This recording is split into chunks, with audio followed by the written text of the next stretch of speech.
കൊച്ചി വൈറ്റിലയിൽ പുലർച്ചെയുണ്ടായ ആ കാഴ്ച, ഒരു സ്ത്രീയുടെ മൃതദേഹം റെയിൽവേ ട്രാക്കിൽ. ആദ്യം തോന്നിയത് അപകടമാണോ അതോ ആത്മഹത്യയോ എന്നായിരുന്നു. പക്ഷേ പിന്നീട് പുറത്തുവന്ന സത്യം ബന്ധത്തിന്റെ മറവിൽ വളർന്ന ക്രൂരമായ കൊലപാതകത്തിന്റെ കഥ. കേരളത്തെ ഞെട്ടിച്ച വൈറ്റില കൊലപാതകത്തിന്റെ ഞെട്ടിക്കുന്ന വിവരങ്ങളാണ് പുറത്തുവരുന്നത്.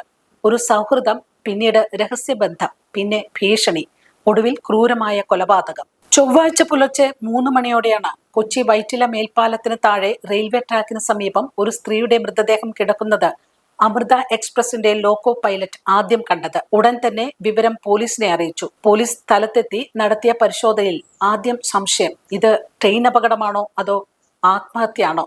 എന്നാൽ മൃതദേഹത്തിലെ പരിക്കുകൾ, പ്രത്യേകിച്ച് തലയിലുണ്ടായ ഗുരുതര ക്ഷതം, പോലീസിന് വലിയ സംശയമുണ്ടാക്കി.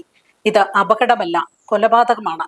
ഇത് അപകടമല്ല, കൊലപാതകമാണ്. കൊല്ലപ്പെട്ടത് കോട്ടയം ചിങ്ങവനം സ്വദേശിനിയായ 35-കാരിയായ സുധ ബേബി. വിവാഹമോചിതയായിരുന്ന സുധ അമ്മയുടെ ചികിത്സയ്ക്കായി കൊച്ചിയിലാണ് താമസിച്ചിരുന്നത്. പ്രതി പൊന്നുരുന്നി സ്വദേശി ഷാജി, ഹൈക്കോടതിയിലെ മുൻ ജീവനക്കാരൻ, ഭാര്യയും കുട്ടികളുമുള്ള കുടുംബജീവിതം നയിക്കുന്ന വ്യക്തി. എന്നാൽ ഇരുവരും ദീർഘകാലമായി രഹസ്യബന്ധത്തിലായിരുന്നു. സുധയുടെ അമ്മയും ഷാജിയും ഹൈക്കോടതിയിലെ ജീവനക്കാരായിരുന്നതിനാൽ ഈ ബന്ധം കൂടുതൽ വളർന്നു. ബന്ധം പുറത്തറിയുമെന്ന ഭീഷണി, അതാണ് കൊലപാതകത്തിന്റെ തുടക്കം. പോലീസ് അന്വേഷണത്തിൽ പുറത്തു വന്നത് ഞെട്ടിക്കുന്ന വിവരങ്ങളാണ്. കഴിഞ്ഞ ദിവസം ഉച്ചയോടെ ഷാജി സുധയെ സ്വന്തം കാറിൽ കൂട്ടിക്കൊണ്ടുപോയി. രാത്രി 11 മണിയോടെ ഇരുവരും വൈറ്റില റെയിൽവേ മേൽപ്പാലത്തിന് താഴെ എത്തി. അവിടെ ഇരുവരും തമ്മിൽ കടുത്ത തർക്കം.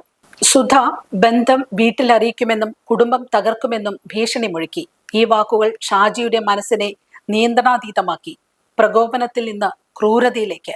പോലീസ് പറയുന്നതനുസരിച്ച് പ്രകോപിതനായ ഷാജി തന്റെ മുഷ്ടി ചുരുട്ടി സുധയുടെ മുഖത്ത് വീണ്ടും വീണ്ടും ശക്തമായി അടിച്ചു. മർദ്ദനത്തിൽ സുധ നിലവിളിച്ചു. ആ നിലവിളി കേട്ട് ഭയന്ന ഷാജി അവളുടെ വായും മൂക്കും ശക്തമായി അമർത്തിപ്പിടിച്ചു. ഈ കയ്യാങ്കളിക്കിടെ സുധയുടെ തല സമീപത്തുണ്ടായിരുന്ന കരിങ്കലിൽ ശക്തമായി ഇടിച്ചു. തലക്കേറ്റ ഗുരുതര ക്ഷതവും അമിത രക്തസ്രാവവും സുധയുടെ ജീവനെടുത്തു. മരണം മറച്ചുവെക്കാൻ നടത്തിയ അവസാന ശ്രമം. കൊലപാതകത്തിന് ശേഷം ഷാജി ഒരു വലിയ തീരുമാനമെടുത്തു. മരണം അപകടമെന്നോ ആത്മഹത്യയെന്നോ വരുത്താൻ. സുധയുടെ മൃതദേഹം റെയിൽവേ ട്രാക്കിൽ കിടത്തി. അതോടെ ട്രെയിൻ തട്ടി മരിച്ചെന്ന രീതിയിൽ കേസ് തീരും എന്ന് ഷാജി കരുതി. പക്ഷേ വിധി വേറെയായിരുന്നു.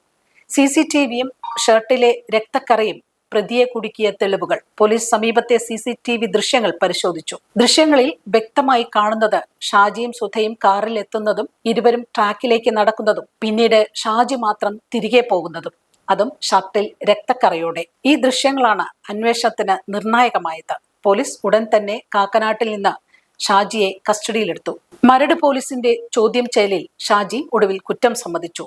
അദ്ദേഹത്തിന്റെ മൊഴി ആസൂത്രിത കൊലപാതകമല്ല, പ്രകോപനത്തിൽ സംഭവിച്ചതാണ് എന്നായിരുന്നു. പക്ഷേ പോസ്റ്റ്മോർട്ടം റിപ്പോർട്ട് പറയുന്നത് മറ്റൊരു കഥയാണ്.